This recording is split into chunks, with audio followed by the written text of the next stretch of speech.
Bonjour, aujourd'hui on va décortiquer un sujet de santé vraiment crucial, l'examen des seins.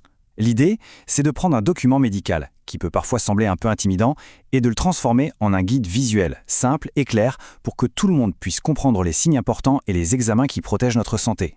Allez, on commence tout de suite avec le chiffre le plus percutant de notre source. Le voilà, 9 fois sur 10, une tumeur au sein est découverte par la personne elle-même. Oui, 9 sur 10. C'est une statistique vraiment forte, qui nous montre d'emblée à quel point c'est essentiel de bien connaître son corps et de rester attentif. Alors voilà ce qu'on va parcourir ensemble. D'abord, on verra pourquoi cet examen est si crucial. Ensuite, un petit point sur l'anatomie et les signes clés à connaître.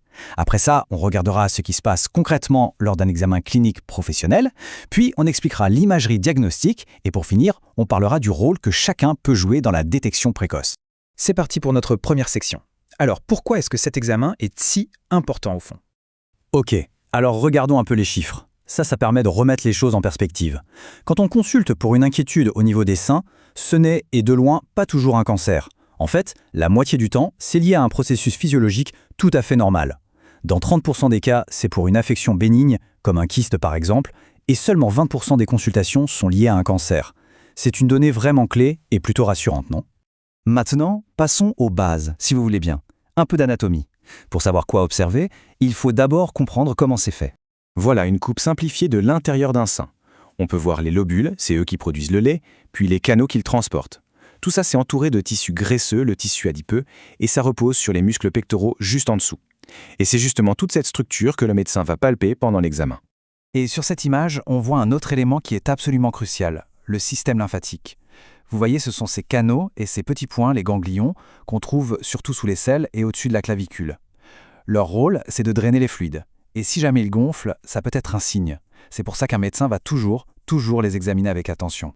Bon, maintenant qu'on a les bases de l'anatomie, regardons un peu les signes visuels qui doivent attirer l'attention. Je précise tout de suite, le but n'est pas de s'alarmer au moindre truc, mais simplement d'être informé pour savoir quand il est pertinent d'en discuter avec un pro de la santé. Alors, quels sont ces changements? Sur cette infographie, on en voit de très importants. À gauche, il y a le plus connu, bien sûr, la masse palpable, cette fameuse boule qu'on peut sentir au toucher. Et puis à droite, un autre signe à surveiller, c'est un changement dans la texture de la peau. Elle peut devenir plus épaisse, plus dure, et parfois elle prend un aspect qu'on appelle peau d'orange. On reste sur la même illustration pour voir deux autres signes importants. Il y a la rétraction du mamelon, c'est comme s'il était aspiré, tiré vers l'intérieur, et puis il y a l'apparition d'un petit creux sur la peau, une sorte de fossette. Ce qu'il faut vraiment retenir, c'est que n'importe lequel de ces changements, c'est une bonne raison d'aller en parler avec un médecin. Alors, point vraiment crucial, une masse ou un nodule, ce n'est pas automatiquement synonyme de quelque chose de malin, loin de là. Regardez cette comparaison. Un nodule bénin, en général, il a des contours bien réguliers, on peut le faire bouger un peu sous les doigts, et il est plutôt souple. À l'inverse, ce qui va alerter, ce sont des contours irréguliers, une consistance très dure, et surtout s'il semble fixé, comme s'il était accroché à la peau ou aux muscles en dessous. Ça, ce sont des signes qui vont pousser à investiguer plus loin. Ok, passons à la suite. Concrètement, comment ça se passe un examen clinique chez le médecin? On va démystifier un peu tout ça. En fait, c'est assez simple. L'examen se passe en 3 temps. D'abord, il y a l'entretien. Le médecin discute, pose des questions sur les symptômes, les antécédents. Ensuite, l'inspection visuelle, là, c'est de l'observation pure. Et enfin, la 3e étape, c'est la palpation, le moment où le médecin examine avec les mains. Et la palpation, c'est une étape vraiment méthodique. Comme on le voit bien sur l'image, le médecin utilise la pulpe des doigts, bien à plat. Il va examiner chaque zone du sein, ce qu'on appelle les cadrans, un par un. L'idée, c'est d'appuyer doucement le tissu contre la cage thoracique pour bien sentir ce qui se passe, même en profondeur. Et comme on en a parlé tout à l'heure avec l'anatomie, l'examen ne s'arrête pas juste au sein, c'est très important. Le médecin va aussi palper les zones autour, en particulier les aisselles et la région juste au-dessus des clavicules, justement pour vérifier s'il y a des ganglions anormaux.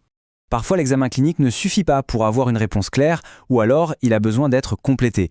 C'est là que la technologie d'imagerie entre en scène pour y voir plus clair. Alors, l'examen le plus connu, c'est la mammographie. À gauche, on voit l'appareil. Oui, c'est celui qui comprime le sein pour pouvoir faire une radio très précise. Et à droite, voilà le genre d'image que ça donne. Cette forme un peu en étoile, par exemple, qu'on appelle une opacité stellaire, eh bien c'est un signe typique qui va nécessiter des examens complémentaires. Donc voilà, la mammographie, c'est vraiment l'examen de dépistage de référence. Et son énorme avantage, son super pouvoir si on veut, c'est qu'elle peut détecter des anomalies minuscules, parfois de moins de 2 cm, bien avant qu'on puisse les sentir au toucher. Et en complément, il y a l'échographie. Là, on utilise une petite sonde qui envoie des ultrasons. c'est un outil super utile. Regardez l'image de droite, on voit très nettement une forme noire, bien ronde. Ça, c'est l'image typique d'un kyste, c'est-à-dire une petite poche remplie de liquide. Mais attention, point très important. L'échographie, ce n'est pas un outil de dépistage comme la mammographie. Son rôle est différent. Elle est championne pour faire la différence entre une masse qui est solide et qui demandera d'autres examens et un kyste rempli de liquide qui, lui, est quasiment toujours bénin. On arrive maintenant à notre dernière partie et c'est peut-être la plus importante de toutes. Après avoir parlé des médecins, des examens, des technologies, quel est le rôle que chacun peut jouer dans tout ce processus ? Eh bien, la conclusion de notre document source est sans appel, l'autopalpation des seins, c'est primordial. Le fait de connaître son corps, de l'examiner régulièrement, idéalement dans la première partie du cycle menstruel, c'est tout simplement la première et la plus puissante des lignes de défense. On termine donc avec cette question pour réfléchir. Après avoir vu les médecins, les machines, les techniques, quel est au final l'outil le plus important dans la détection précoce ? La réponse, elle est dans tout ce qu'on vient de se dire. C'est la connaissance de son propre corps et la vigilance. C'est ça, le véritable point de départ. Merci d'avoir suivi cette analyse.